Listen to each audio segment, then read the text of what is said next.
India TV YouTube channel को subscribe करें और बेल आइकन दबाएं। पश्चिम बंगाल में आज 31 विधानसभा सीटों के लिए वोटिंग जारी है। इस दौरान हिंसा की भी खबरें आ रही हैं। हुगली के गौघाट इलाके में बीजेपी की एक महिला कार्यकर्ता की हत्या कर दी गई है। बीजेपी ने आरोप लगाया है कि यह हत्या टीएमसी के गुंडों ने की है।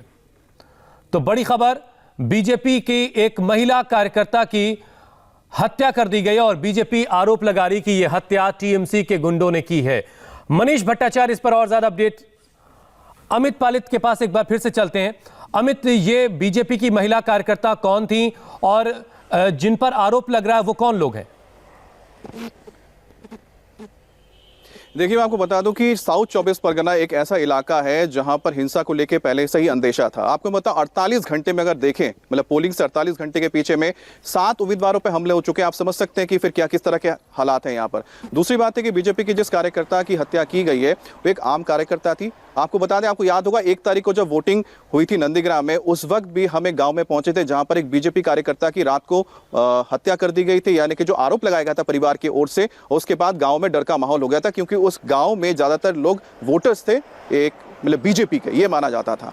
ठीक उसी तरह से जहां पर ये घटना हुई है वहां पर भी महिला कार्यकर्ता रही है और उनको लगता है कि अगर आप उनके एक नेता को अगर आप इस तरह से उनकी हत्या कर देते हैं तो पूरा का पूरा इलाका उसमें चला जाता है, डर के माहौल में चला जाता है, तो वोटिंग करना नहीं जाता है। तो ये यहाँ की एक स्ट्रैटेजी है जो लगातार की जाती है। दूसरी बात यह है कि इसके अलावा सिर्फ वहां पर ही नहीं है, आप देखिए कि मैं इस वक्त विष्णुपुर में हूं। लेकिन अमित, वोटिंग के दिन अगर ये सब कुछ हो रहा है तो इलेक्शन कमीशन के इंतजामों पर भी सवाल उठेंगे। पूरे जो तमाम सुरक्षा बल की तैनाती हुई है ताकि किसी भी तरह का डर का कोई माहौल ना हो, ये सारी चीजों पर सवाल उठते हैं। अमित, मैं आपके पास दोबारा लौट कर आऊंगा। तो पश्चिम बंगाल की 31 सीटों पर तीसरे चरण के दौर में आज मतदान जारी है। 2 घंटे का वक्त हो चुका है। आज साउथ 24 परगना, हुगली, हावड़ा में वोटिंग हो रही है। 31 विधानसभा क्षेत्रों में 16 सीटें दक्षिण 24 परगना जिले में है, 7 सीटें हावड़ा में आती हैं और 8 सीट हुगली जिले में है। 2016 में हुए पिछले विधानसभा चुनाव में तृणमूल कांग्रेस ने इन 31 विधानसभा सीटों में से 29 सीटें जीती थीं, लेकिन इस बार टीएमसी के लिए हालात पहले जैसे नहीं हैं। बीजेपी एक बड़ी चुनौती पेश कर रही है। हमारे संवाददाता पवन नारा ने पश्चिम बंगाल में कैनिंग बूथ से एक रिपोर्ट हम तक पहुंचाई है, देखिए उसे आप। इस वक्त हम 24 परगना के कैनिंग पश्चिम विधानसभा क्षेत्र में हैं। आज तीसरे दौर में 31 सीटों पर चुनाव हो रहा है। इन 31 सीटों में 29 सीटों पर टीएमसी का कब्जा है और ये बेहद महत्वपूर्ण फेज माना जा रहा है। और यहाँ भी वोटिंग को लेकर जबरदस्त उत्साह है। कतारें अभी से लग गई हैं। महिलाओं की संख्या पुरुषों से मुकाबले कहीं ज्यादा है। यहां पर बूथ नंबर 108, 106 और 107 कुल मिलाकर 3 बूथ पर वोटिंग जारी है। फिलहाल सुबह से अभी तक स्मूथ या कहें कि वोटिंग ठीक चल रही है और अभी तक कैनिंग पश्चिम से किसी भी तरह के किसी भी विवाद की कोई खबर अभी तक नहीं आई है। दिन में वोटिंग की शुरुआत बम्पर लाइंस के साथ हुई है।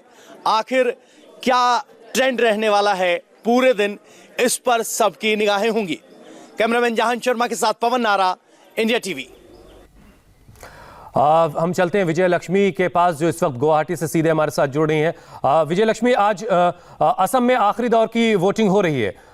आपके साथ मुझे हेमंत बिस्वा शर्मा दिखाई दे रहे हैं। आप जरा उनसे बात कीजिए। क्या उम्मीदें होने को, और आज आखिरी दौर के बाद वो क्या उम्मीद जाहिर कर रहे हैं कि असम में क्या सरकार वो रिपीट करने जा रहे हैं या नहीं लेता है, ये बीजेपी का मामला है। उसमें देखिए हेमंत बिस्वा शर्मा, अगर तीसरे चरण के चुनाव की मैं बात करूं तो सबसे ज्यादा हाई प्रोफाइल सीट जो है वो जालुकबारी है, जहां से हेमंत बिस्वा शर्मा पिछले कई सालों से चुनाव लड़ते आ रहे हैं, एमएलए हैं और इस बार क्योंकि वित्त मंत्री भी हैं, शिक्षा मंत्री भी हैं और स्वास्थ्य मंत्री भी हैं। आसाम की अगर राजनीति की हम बात करें तो एक महत्वपूर्ण चेहरा है और इस तीसरे चरण के चुनाव में सबसे हाई प्रोफाइल चेहरा भी है। उनसे बात हम करेंगे हेमंत बिस्वा शर्मा से। बहरहाल तीसरे चरण की अगर हम जहां तक बात करें हुसैन, तो लोअर आसाम का ये इलाका है जो काफी महत्वपूर्ण है। आज 40 सीटों पर हेमंत बिस्वा शर्मा, उनसे बात करते हैं।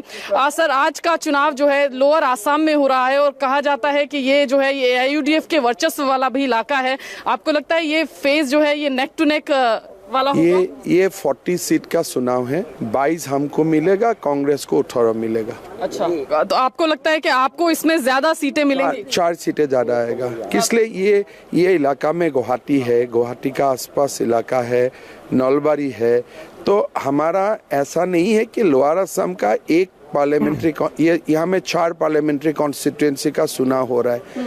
धुबरी में हम थोड़ा वीक है, बाकी तीनों में हम स्ट्रांग है, तो कुल मिला के हमारा 22 निकालेगा, अजमल और कांग्रेस को 18 निकालेगा। क्योंकि महाजोत जो है मुस्लिम वोटों के कंसोलिडेशन की बात होती है, 16 के करीब ऐसी सीटें हैं जहां पे माइनॉरिटी डिसाइडिंग फैक्टर होगा। 16+2 उनको मिलेगा और हमें 22 मिलेगा। 2 चरण के चुनाव हो गए हैं। हेमंत दादा, क्या अभी लग रहा है कहां पर आपको पार्टी आपकी?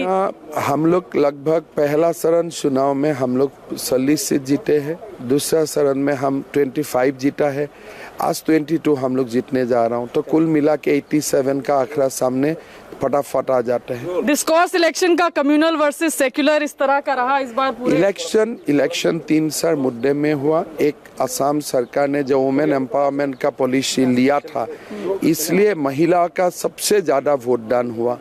कौमी जो एक हमारा यहाँ में 1935 से एक डिबेट है आइडेंटिटी का, वो तो सलाह हुआ है, लेकिन आप जब चुनाव का परिणाम देखेगा तब आपको ये मालूम होगा, महिलाएं, हर रिलीजियन का महिलाएं खूब धूमधाम से असम सरकार को, बीजेपी को वोट डाला है, और इसलिए महिला का वोटिंग परसेंटेज मेल का तुलना में 6 से 7% ज्यादा भी है। अगले चीफ मिनिस्टर क्या आप हो सकते हैं? क्योंकि इस तरह की अटकलें पूरी कैंपेनिंग दौरान होती रही, क्योंकि नाम अलाउंस आप लोगों ने देखिए, वो मुद्दा में हमको जाना नहीं है। ये जो बातें हैं, इसको डिसीजन लेना, उसका ऊपर निर्णय लेना पार्लियामेंट्री बोर्ड का काम है, वो मेरा अधिकार क्षेत्र में नहीं आते हैं। लेकिन सरकार बनने जा रही है 100%। चलिए, सरकार बनने जा रही है, ये हेमंत बिश्व शर्मा कह रहे हैं। असम में अगर तीसरे चरण के चुनाव की हम बात करें तो सबसे महत्वपूर्ण चेहरा हेमंत बिश्व शर्मा है इस आज के इलेक्शन के, और साफ तौर पर कह रहे हैं कि बीजेपी 100% अपनी सरकार जो है वो यहाँ बनाने जा रही है। हेमंत बिस्वा शर्मा का नाम बीच में उस बात के लिए भी काफी सुर्खियों में आया जब उन्होंने किसी एक नेता के लिए कुछ ऐसा कह दिया था जिसके बाद चुनाव आयोग ने उनके प्रचार करने पर रोक भी लगा दी थी। हमारे साथ पवन नारा भी इस वक्त जुड़े हुए हैं 24 परगना से, टी राघवन इस वक्त हमारे साथ चेन्नई से हैं, विजय लक्ष्मी इस वक्त हमारे साथ गुवाहाटी से जुड़ी हुई है। एक छोटा सा ब्रेक लेंगे, ब्रेक के बाद हम चलेंगे चेन्नई और वहां से अपडेट लेंगे। ब्रेक फॉर लौट रहे हैं। नमस्ते, मैं हूं मीनाक्षी जोशी। वीडियो और खबरों से अपडेट रहने के लिए India TV YouTube channel subscribe करें, बेल आइकन दबाना ना भूलें। जुड़े रहें इंडिया टीवी के साथ।